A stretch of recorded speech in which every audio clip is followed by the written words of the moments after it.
Yeah. Blackjack. Life is like a game of cards. It's not what you dealt, but how you play it. Yeah.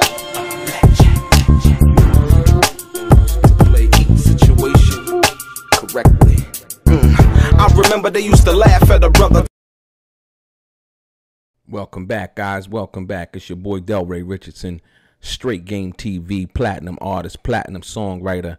Thank you for tuning in. I appreciate your time. Hit the thumbs up button, subscribe to the channel, or hit the bell notification if you want to be one of the first people notified when I drop some of this straight game. I'm going to get right into it. The question today comes from a young lady from Berkeley, California. And the question is did Suge Knight take advantage of 2Pac in any other ways other than what I reported on involving the court cases and the child support for Nate Dogg and all of the other expenses and things like that that they tried to make 2Pac incur? And the answer to that question is absolutely positively yes. You know, what's interesting here is, you know, there's been a lot of people talking about, you know, how Suge Knight played fair with 2Pac and how he looked out for 2Pac. But I like to remind a lot of people that most of this stuff is not personal. It's actually business. And when you're handling your business, you know, and you're doing business like you're supposed to do business, you know, you rarely have to worry about somebody taking advantage of you.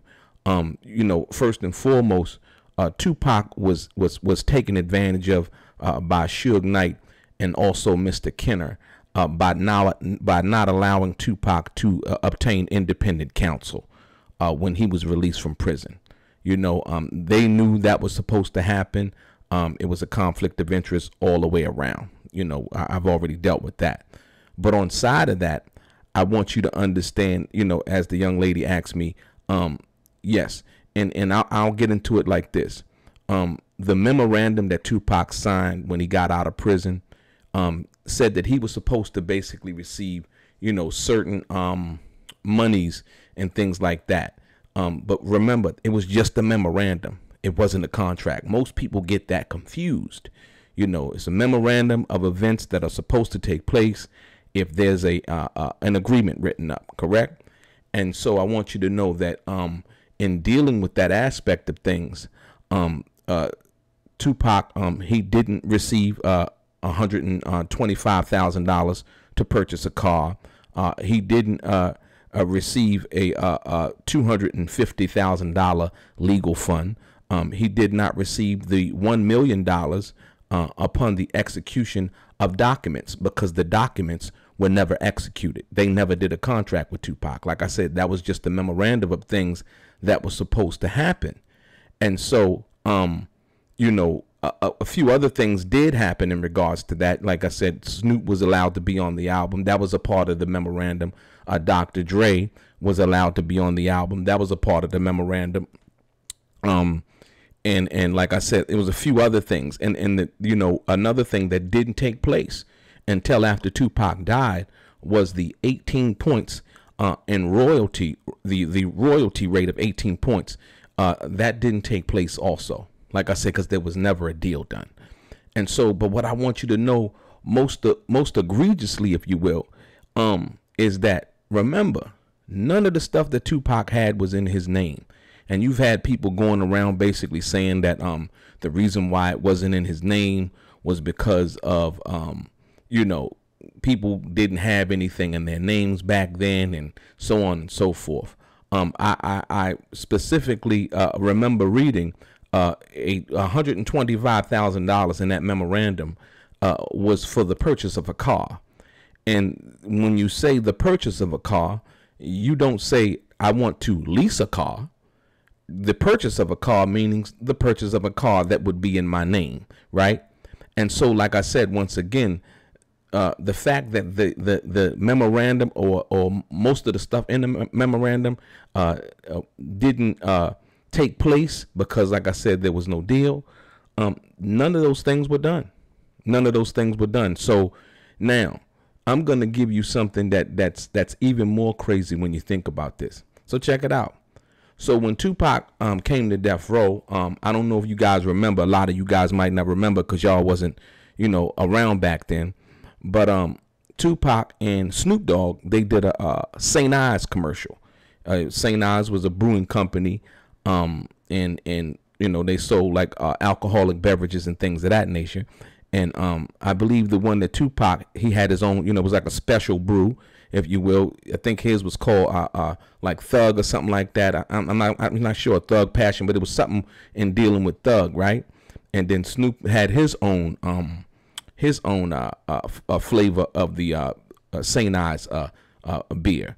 And so when Tupac did this commercial, remember, none of the cars, the Mercedes, the house, all of those things, all of the expenses that they tried to make Tupac responsible for, the apartments that everybody was staying in, the Malibu mansion that David Kendall was staying in, all of these things, Nate Dogg's child support, Michelet's Range Rover, all of the accountants' cars, the VPs, and all of the people that receive automobiles, they were trying to make Tupac pay for all of these things, right?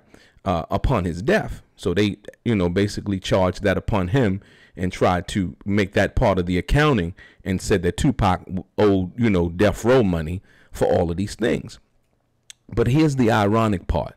The ironic part about that is when Tupac did this St. Ives commercial, there was a, Tupac received the Hummer, and he received the Jaguar, and the craziest part about that is Tupac wanted $125,000 in the memorandum for his car, right?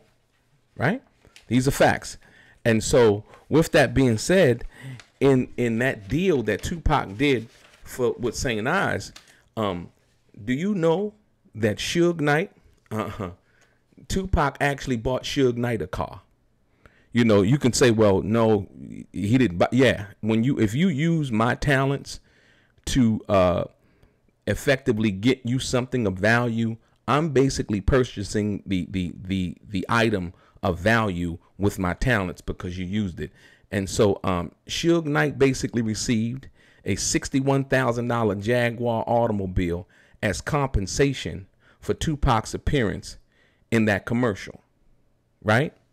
Now, what you got to understand is there was a certain percentage as a manager, because Suge was acting as Tupac's manager at that particular time.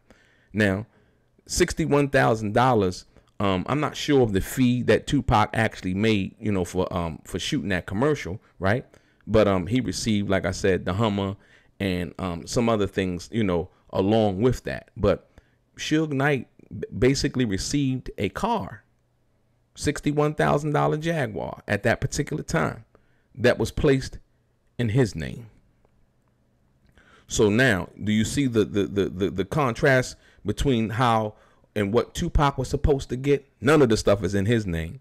But when Tupac does this commercial, the person who was supposed to effectively put, things and take care of Tupac like he was supposed to, didn't handle it. Suge didn't handle his business. But yet Tupac, being the generous guy that he was, right, knowing that, the situation and Suge being his manager at that time was a conflict of interest, is not tripping and wants to be handled and treated well, right? He in turns, and works the other way now, he in turns buys Suge Knight a car worth $61,000. And so most people say, well, that's payment for him being Tupac's manager. No, that's not payment for being his manager. You can say that, but I'm sure if you tally that up to the effect of whatever percentage, because they really didn't have a real management agreement. No management agreement or anything like that written up, right? So effectively, Tupac actually bought Suge Knight a car instead of Suge Knight actually buying him a car. And like I said, most of the cars were leased. It wasn't because the artists didn't want the car in their name because they wanted to get new cars or anything like that. Most of the time when Tupac received a gift or something like that, he didn't even know he was going to receive it. He didn't know he was going to receive the Rolls Royce. At that particular time, Snoop got one, Suge got one, and Tupac got one, right? And I mean, you know, as part of Death Row, that's a noble gesture. But like at the end of the day, you would think that, you know, right now, just like the BMW that he was shot in was Suge's BMW, correct? You would think that the Rolls Royce, as well as the Mercedes Benz, as well as the Hummer, but the Hummer's in Baltimore. You would think all of those vehicles, in fact, would be in a museum somewhere where people can go and the family could basically, you know, have those items and things like that, like this new museum thing that they have coming up in the beginning of next year, in regards to Tupac's memorabilia and all of those things. You would think that they possibly could, you know, have the Rolls Royce, the Mercedes, and a lot of the other stuff in a nice space where people could go and pay and see these things, right? And so that therefore would benefit his family in the Tupac Amaru Shakur Foundation, his foundation that was set up after his passing. So I just want to bring that to your attention, because a lot of people didn't know that yo, Tupac actually bought Suge a $61,000 Jaguar through his talents for doing a commercial for St. Ides. Your boy DELRAY, straight game.